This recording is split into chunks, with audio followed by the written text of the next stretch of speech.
A Great Argead Saga ALEXEIN, Alexander the Great. Volume 1, Telesias, The War Dance. By Macedon. A new episode every single day. Episode 47, Living Pledge. The Royal Reception Chamber, Pella, dawn. That morning, the palace audience chamber vibrated with a raw atmospheric friction, generated by the barons' collective panic. Every sequence of agonizing diplomatic bargaining with Pelopidas had finalized, and the merciless parameters dictated by the Theban titan sat fully exposed before the ledger of the court. To the visceral horror of the native nobility, every singular, humiliating demand had been accepted. The air within the great hall hung unproportionally dense, weighted by silent dynastic fractures and the suffocating metallic tang of iron grease rising from oiled breastplates. Philip, who had routinely drawn breath as a transparent shadow stationed at the absolute perimeter of the court, was abruptly summoned to the foot of the royal dais. Flanking his left wrist stood his elder brother, King Perdiccas III, his features completely blanked out into a pale, bloodless mask of failed sovereignty. On his right lingered Regent Ptolemy of Elorus, who had systematically rewired his cultivated aura of courtly flattery into a freezing, immovable calculation of survival. At the vanguard of the veteran commanders arranged in a strict defensive semicircle, General Attalus stood positioned at a highly conspicuous coordinate. He shared 0 fractions of the sycophantic dead silence maintained by the other barons before their foreign masters. His jawline remained clamped into a brutal structural rigidity, his right palm driven hard against the gold hilt of his falchion, with enough velocity to turn his knuckles bone white. His pupils remained ruthlessly locked onto Philip, not with the lightweight infantile pity of the lesser lords, but with an incandescent, lethal malice. A prince bartered away like a yearling bull to buy a piece we should have plundered with our own steel, Attalus thought, his teeth grinding behind his lips, a primitive provincial fury boiling in his chest. If it were my blood on that line, I would choke the passes with Theban corpses before I handed the cradle of Macedonia to these southern rhetoricians. To Attalus, this 14-year-old prince was nothing more than a piece of submissive currency, a living dynamic of shame. Divorced from the collective mass behind them, radiating the stark mountain-born grace unique to her Lyncestian lineage, Queen Mother Eurydice sat perched upon her ebony chair. She cut the flawless dimension of an immortal Argead monument, yet Philip's clinical intelligence immediately detected the rapid, hyper-focused rhythmic clenching of her jaw muscles. It was the solitary visible index of the volatile engine of war, currently driving through the inner chambers of her mind. Philip, son of Amyntas, Ptolemy announced, the 43-year-old usurper preserving a carefully metered fluid cadence designed to project total control. A monumental decision has stabilized for the reason of state. As a foundational parameter of this covenant, your physical frame will execute an immediate departure for the south, accompanying 67 offspring, extracted from the highest ancestral lineages of our nobility. 68, Attalus violently spat the metric from the margin of his lips, his voice cutting through Ptolemy's smooth delivery like an iron axe through pine.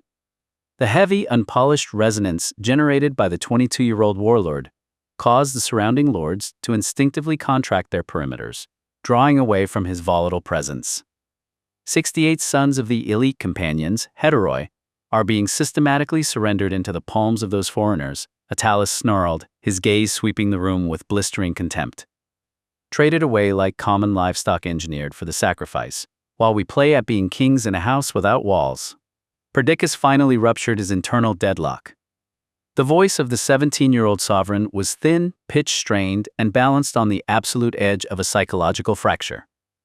Your intellect will be introduced to the supreme parameters of education within that city, Philip, the young king said, his throat tightening as he forced the words out.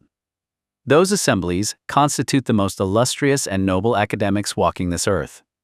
His gray pupils executed a transient microscopic intersection with his younger brother's gaze, a raw diagnostic transmission, loaded with an impotent grief, tragic apologies, and a frantic, desperate petition for a salvation he lacked the power to command. Precisely, Ptolemy continued with fluid equilibrium, completely neutralizing the king's turbulence with a smooth wave of his hand. You shall be stationed adjacent to the elite youth of their state, completing your instruction under the immediate brilliant genius of Epaminondas himself. A freezing, crystalline truth instantaneously pierced the 14-year-old prince's cerebral cortex. If the administrative, and martial law of Macedonia possessed any authentic greatness, our house would by no means be dropped onto its knees before an alien empire, groveling for its survival. Philip audited, his pulse dropping into a terrifyingly serene rhythm. He evaluated the battle-scarred mask of fury pinned across Atalus's face. If my flesh remains anchored to the mud-choked matrix of Pella, my intellect is mathematically guaranteed to learn zero fractions of the mechanics that dictate the cosmos. Thebes is not my prison, it is my laboratory. Atalus executed a deliberate forward sequence of strides, his heavy military boots generating a sharp rhythmic strike against the flagstones that echoed like a drumbeat. Scan the precise dimensions of that whelp. The young general roared, directing a rigid, accusing forearm toward Philip, as he turned his face to confront the assembly of commanders. We stand here, actively exporting the unadulterated bloodline of Amyntas to be systematically castrated as a domestic pet for the Boeotians. Whelp, do not allow their fluid southern flattery to trick your intellect into the absolute delusion that your frame constitutes a Hellenic entity.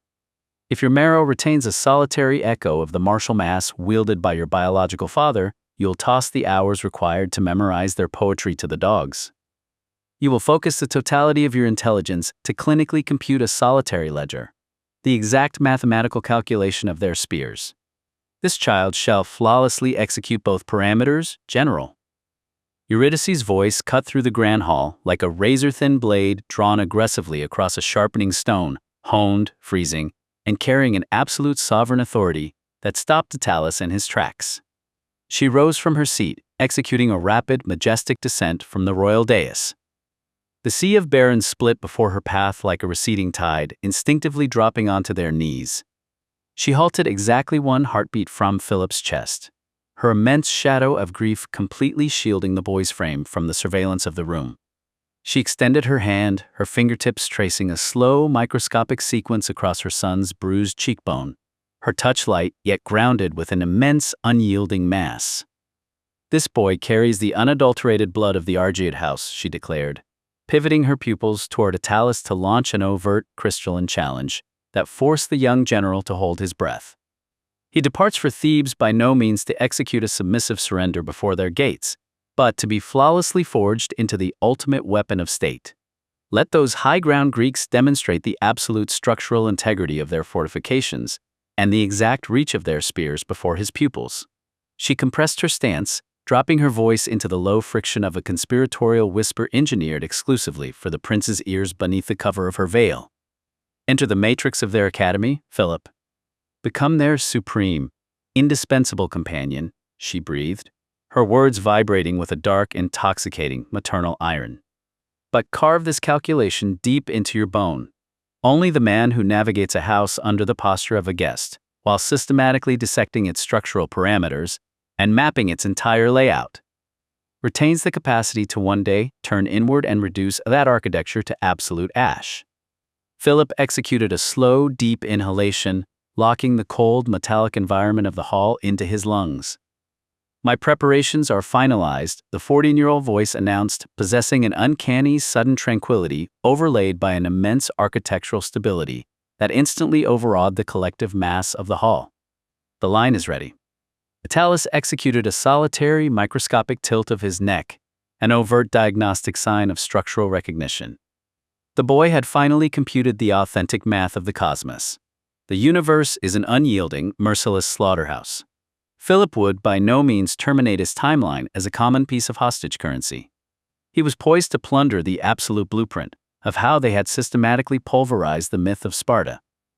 The exact military secrets that Atalus, insulated by his primitive provincial pride, refused to scan, and which Ptolemy, paralyzed by his sycophantic terror, lacked the capacity to wield, would be thoroughly digested into the marrow of the prince.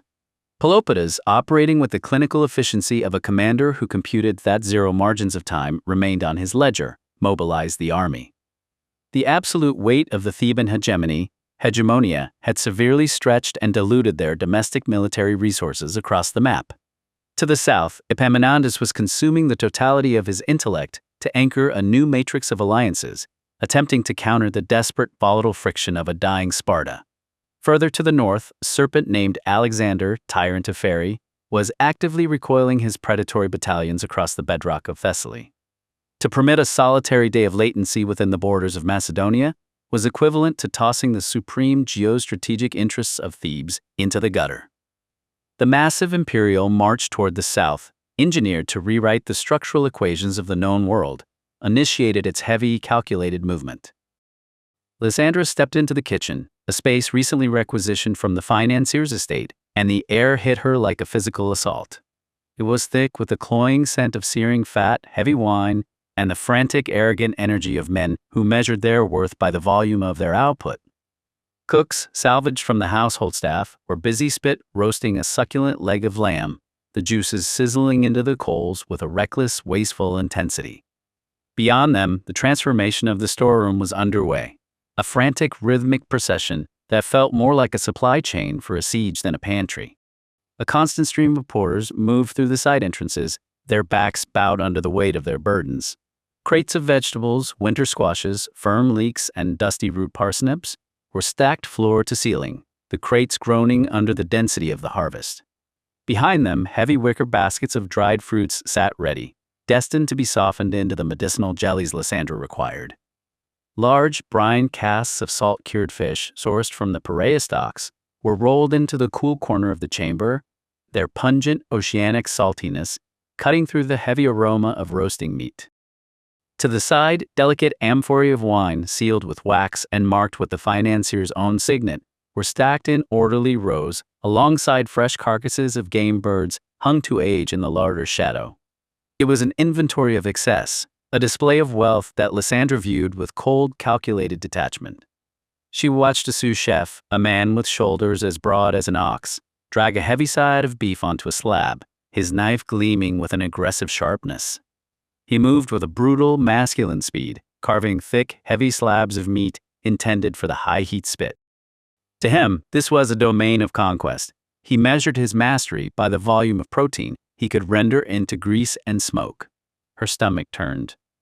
They are going to kill them, she thought, the realization hitting her with the force of a physical blow. She walked past the stacks of ripening melons and hanging garlic braids, her eyes narrowing as she saw a sous chef dump a generous ladle of thick, aromatic grain stew onto a platter intended for the patients shivering in the tunnels. It was a feast fit for a healthy man, but for those whose humors were in total revolt, it was a death sentence. The kitchen was a domain of raw, masculine ego. They viewed the act of cooking as a test of endurance, speed, and dominance over the flame. To them, more was better, and power was measured in the weight of the meat. Stop! The word cracked like a whip, silencing the aggressive clatter of iron and the roar of the furnaces. The kitchen staff froze, mid-motion, a ladle dripping broth, a knife suspended over a slab of beef, a pan hissing violently on the coals. Lysandra strode into the center of the heat, her presence chilling the room. The head cook, a barrel-chested man named Theban, slowly rotated. His face, mapped with burn scars and permanently flushed from years of catering to the gluttonous elite, tightened with a mixture of irritation and raw, masculine defiance.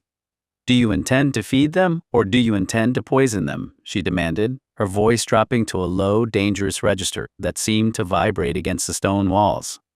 "These bodies are in crisis. You are offering them the banquet of the healthy, but their stomachs will revolt, their humors will skyrocket, and the fever will burn them to ash before the night is out." Theban snorted, wiping his greasy palms on his apron, his eyes narrowing. Who does this woman think she is? He thought, his jaw working in rhythm with his brewing anger. She talks of humors and medicine, but she has never held a cleaver in her life. She is a healer, not a master of the hearth. My food has kept the elite of Athens alive for 20 years, woman, Theban growled, his voice thick with unbridled arrogance. I know how to fill a belly. If they are weak, it is because they have no spirit, not because of my broth. Lysandra rounded on him, her eyes meeting his with a surgical, unblinking intensity that made the other cooks instinctively step back.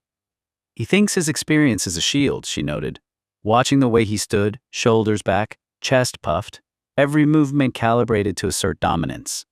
He believes power is found in the weight of the meat and the fire of the coals. He's a fool, but he is a useful fool. You treat food as sustenance, she countered, her voice ice cold. I treat it as a pharmacological prescription. You balance flavor. I balanced the weight of the fuel against the capacity of the vessel. We are changing everything. A younger kitchen boy, standing near the crates of leeks, looked at Lysandra with wide, fearful eyes. She is dangerous, he realized, the thought sinking in as he noticed the way she didn't blink, didn't flinch, didn't even acknowledge the blistering heat of the hearths. She isn't arguing. She's commanding reality itself. You're mad, Phelan muttered, though his defiance faltered under the weight of her stare. He shifted his weight, his fingers twitching toward his belt. She's going to ruin this service, he thought, panic beginning to flicker beneath his pride. If I don't stop her, the rhythm of the house will be broken. Lysandra ignored his muttering, her gaze shifting to the rest of the staff. She saw the flickers of resentment in the eyes of the older men, the confusion in the younger ones, and the quiet, observant fear in all of them. Good, she mused, a phantom of a smile ghosting her lips. Let them feel the weight of their own ignorance. They are used to being the kings of their own small, greasy kingdom. It is time they learned that in the face of death, their art is nothing more than noise. From this moment on, she declared, her voice ringing out, no meal leaves this kitchen without my mark. You will learn the science of the vessel, or you will find yourself serving the very rot you are currently brewing. Phelan bristled, his face turning a dark, dangerous shade of purple. And if we refuse, healer? Lysandra stepped into his personal space, so close, he could smell the dry, earthy scent of silphium on her skin, a scent that seemed entirely out of place in the grease-laden air. I could break him here, she thought, her inner voice detached and calculating. I could tell him the names of the humors he's currently poisoning, show him the exact mechanism of their coming collapse, and watch his pride shatter like an amphora on stone.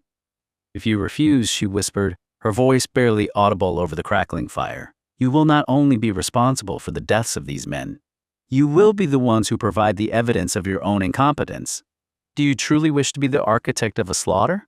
Phelan stared at her, his lips parted. The defiance died in his throat, choked off by the terrifying, calm certainty in her eyes. He looked down at the lamb, then back at her. For the first time in his life, the fire didn't feel like his own. It felt cold. She's not a woman, he realized with a jolt of genuine dread. She's something else entirely. She gestured for the staff to gather, her shadow stretching long and jagged against the stone floor like a stain of dark ink. As she laid out her directives, the tisan for the collapsed, the poached white fish for the mending, the strictly measured poultry for the restored, she felt the friction in the room thicken. It was a tangible, heavy resistance. The men exchanged sharp, sideways glances, their movements becoming stiff and guarded. Phelan's sous chef, a man named Hector, gripped his knife so tightly his knuckles turned a bloodless white. She speaks of balance as if she were sculpting clay, he thought, his jaw working in a slow, rhythmic grind of frustration. This is a kitchen, not a temple of shadows. My craft is built on heat, on the sear of the blade and the salt of the sweat. She wants to turn our fire into a surgeon's cold light. It is an insult to everything I have sharpened my life to master. Beside him, a younger cook named Elias looked down at the discarded leg of lamb, his eyes clouded with a genuine, heavy regret. He had spent the morning tending the coals for that roast, proud of the way the skin had crisped. All that labor, wasted, he mused, a hollow ache in his chest. It is not just the food she is casting aside, it is our pride. A man who cannot serve a proper feast is no cook at all. Lysandra watched the scene unfold with the detached, analytical eye of a predator assessing a kill. They see this as a loss of control, she mused, observing the tension in their shoulders, and the way they instinctively circled their equipment as if it were territory. They don't understand that they are merely the gears in my machine. They think they are the masters of the fire, but they are just the fuel. If they burn with resentment, then they shall simply provide more heat for the work. However, she noted a different ripple at the back of the room. Two of the older kitchen maids, women who had survived decades of catering to the financier's whims, were exchanging glances. Unlike the men who seemed affronted by the challenge to their status, these women watched Lysandra with a burgeoning, quiet curiosity. One of them, a woman named Thais, felt a strange, chilling clarity. She talks of balance, not of filling bellies, Thais thought, her eyes tracking Lysandra's hands. She speaks as a priestess might, but with the cold, hard logic of a widow. The men are offended because their pride is wounded, but I recognize this. This is the logic of survival. If we follow her, the work may be harder and the fire may be colder, but we might finally stop cooking for the greed of others and start cooking for the sake of the living. Lysandra caught Ty's steady, unblinking gaze. She did not look away. She saw the flicker of comprehension there, a spark of potential alliance buried beneath years of servitude. This is not a kitchen, Lysandra concluded, her voice echoing in the vaulted chamber like the pronouncement of an oracle. This is the apothecary of their salvation. And you are all, from this moment on, my instruments. The silence that followed was absolute. Philin exhaled a long, shuddering breath, his hands finally dropping from his belt. She's holding the leash, he realized, a cold dread finally replacing his indignation. And she will tighten it until we either learn to move as she commands or we are broken against the stone. They are beginning to understand, Lysandra thought, her pulse steady and cool. The men are grieving their lost authority, but the women, they are looking for a new path. I have turned the kitchen into a laboratory, and before the week is out, I will have stripped the ego from these men until they are nothing but clean, efficient steel. Later that evening, the kitchen had quieted, though the tension still clung to the rafters like soot. Menander found Lysandra still pacing the perimeter of the cooling hearths, her brow creased with the residue of the day's battle. He leaned against the stone archway, a shadow among shadows, his voice a low, knowing hum. They are chafing under your bit, Lysandra, he murmured, his gaze drifting over the space where the male cooks still grumbled in hushed, jagged tones. They are accustomed to command, to the speed of the professional line. They view your medicine not as a necessity, but as a deliberate interference with their art, a woman's hand meddling where it does not belong. Lysandra stopped, her fingers rubbing her temples where a dull, persistent ache had taken hold. It is more than just interference, Menander. It is an affront to their order. Every order I gave today was met with that same sideways look, the one that says I am merely a guest in their domain, a mind that should be confined to bandages and tinctures, not the hearth. She looked toward the prep tables, where a pile of discarded leeks had been left in a haphazard heap, a silent, petty protest against her new standards. They know how to feed a glutton, how to satisfy the greed of a man who lives only for his next excess. But they do not know how to nourish a dying man. They treat the stomach as a void to be filled, a hole to be plugged with grease and meat. They cannot conceive of it as a system to be balanced. And because I am a woman, they believe my insistence on precision is nothing but a temperamental caprice. Menander's enigmatic smile returned, sharp and precise. He didn't look at the cooks, he looked at her. Then we do not argue with their pride. We bypass it. We change the nature of the authority entirely. He stepped closer, his shadow stretching to swallow the flickering torchlight. These men operate on the vanity of the forge. They want the noise, the heat, the recognition of their own strength. They are incapable of the patient, silent work of the restoration. We need to find the women who know the depth of the earth and the pulse of the hearth, the elders, the mothers who have spent there, lives in the secret, uncredited alchemy of the home. They possess a wisdom that these men, with all their frantic, swaggering speed, will never comprehend. He gestured vaguely toward the city beyond. Find a few. Bring them here. Let them supervise these men. Let the men be the hands that carry the wood and stoke the fire, but let the women be the mind that dictates the temper of the pot. It will break the men's pride, yes. Watching a woman correct their mastery will be a bitterness they must swallow daily, but it will ensure that our kitchen runs with the precision of a temple, rather than the discord of a tavern. Lysandra felt the strategy settle in her chest, cold and solid. She imagined Philin's face when he would be forced to take instruction from a stooped, gray-haired woman, whose only authority was the wisdom of 1,000 meals. Yes, she thought, a thin, sharp smile touching her lips. Let the men provide the endurance, the brute force of the labor, but let the women provide the intent. It will be the perfect balance. They think I am merely a nuisance to be tolerated. They will soon learn that I am the one who controls the very air they breathe in this house. They have spent their lives forcing women to be invisible, Lysandra said, her voice turning hard as polished marble. They demand obedience because they fear that if we were to truly see their work, we would realize how much of their greatness is built on our forgotten labor. I will give these women the power to dictate the rhythm of this kitchen, Menander. I will make the men answerable to the very hands they have spent years ignoring. Then the order will hold, Menander whispered, turning back toward the darkness. Because the men will be too busy struggling against their own wounded ego to realize that you have already won. By the time the stars faded the next morning, the kitchen had undergone a total metamorphosis. It was no longer a room, it was a front line in a war of attrition. The male cooks had long viewed the kitchen as a battlefield of conquest, a place where their legacy was measured by the speed of their knife work and the raw, aggressive efficiency of their output. To them, cooking was an act of dominance over the ingredients, a frantic, high-speed siege where the clock was the ultimate enemy. They took pride in the violent sear of meat and the chaotic, roaring pace of a full service, viewing every sweat-soaked hour as proof of their professional supremacy. Now, that domain had been annexed. Under the watchful, stern gaze of the newly recruited matron, an elderly woman named ALEXEIN, whose hands moved with the terrifying, rhythmic grace of 1,000 years of domestic alchemy, the men were forced to abandon their heavy, aggressive strokes. They were stripped of their speed. They were stripped of their chaos. ALEXEIN didn't demand they move faster. She demanded they move with a soul-crushing, meticulous intent that dismantled their masculine vanity piece by piece. The heat remained stifling, thick with the sharp medicinal tang of simmering silphium and the grounding yeasty scent of freshly baked barley bread. But the air no longer carried the scent of rebellion. The efficiency was now surgical.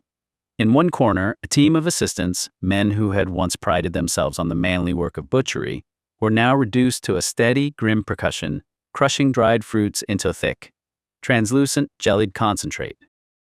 They were forced to grind and grind and grind until their muscles burned, learning that the true power was not in the force of the strike, but in the patience of the repetition.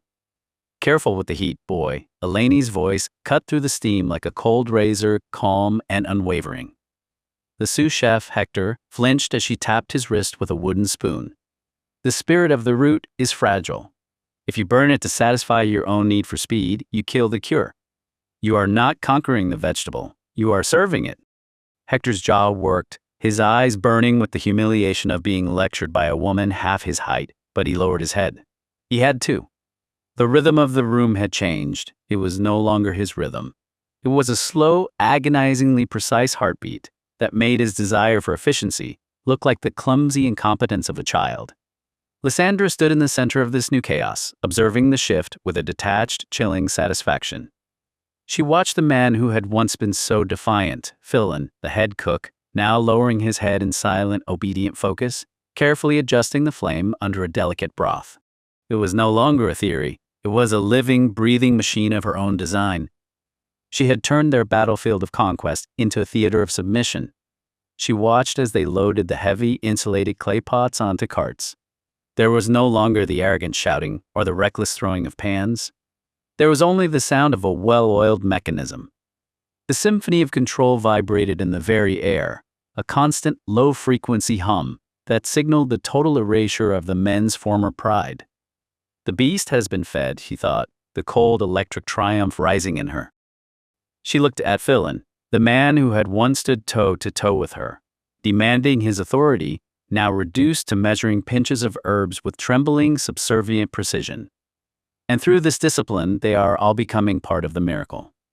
The kitchen is conquered, the order is established, and the salvation of the tunnels and our own rise is finally, irrevocably underway. She turned to leave, the matron's steady gaze following her. She didn't need to look back to know that the men would not break their rhythm. They were caught in a new conquest now, one where the prize was not their own glory, but her approval. To be continued in episode 48, Aristotle, Arrival of the Mind. A Great Argead Saga ALEXEIN. Volume 1, Telesias, The War Dance. A new episode every single day. We are dropping a new episode every day until the epic conclusion of Volume 1. Each chapter delivers a tight, hyper-focused 5 to 15-minute hit of cinematic historical drama, perfect for your daily plunge into antiquity. Watch the cinematic video trailer. Listen to the full saga now. Bookmark Volume 1, Telesias playlist. Subscribe to follow the rise of the Argead dynasty. Thumbs up to help push our vanguard through the algorithm's gauntlet. Comment below. Does Philip have the fortitude to survive the Theban matrix? Or will he be consumed by the very architects he seeks to emulate?